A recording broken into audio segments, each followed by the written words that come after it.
Adult হওয়ার সুযোগ পাচ্ছে। বরং এই সাপ মানুষ আর পরিবেশের জন্য দারুণ উপকারী বলছিলেন চট্টগ্রাম বিশ্ববিদ্যালয়ের প্রাণীবিদ্যার এই শিক্ষক। যে হারে রাসেলস ভাইপারকে টার্গেট করে অন্যান্য সাপও মেরে ফেলা হচ্ছে, এটা আসলে দুঃখজনক। মানুষ যদি জানতো রাসেলস ভাইপার বা অন্যান্য সাপ কী পরিমাণ উপকারী, বিশেষ করে কৃষকরা যদি জানতো, তাহলে কৃষকরা ধান ক্ষেতের মধ্যে সাপ পালতো।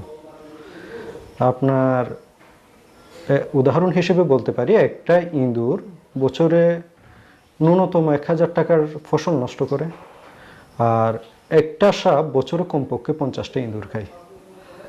তার মানে একটা সাপ বছরে কমপক্ষে 50,000 টাকার উপকার করে। সাপের এখন প্রজননকাল, তাই দেখাও যাচ্ছে বেশি।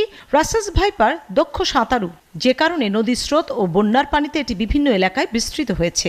এটি থেকে রক্ষার জন্য প্রয়োজন সচেতনতা। খামারকে বসতবাড়ি থেকে একটু দূরে রাখা, জমিটাকে বসতবাড়ি থেকে একটু দূরে রাখা, মাটিতে না ঘুমানো, রাতের বেলা অবশ্যই খাটে শোয়া, মশারি ব্যবহার করা। যারা ঘের পাহারা দেন, জমি পাহারা দেন, তারা আইলের মধ্যে না শুয়ে একটা মাচা করে উপরে শোয়া, মশারি ব্যবহার করা। এই বেসিক সতর্কতাগুলো খুব জরুরি।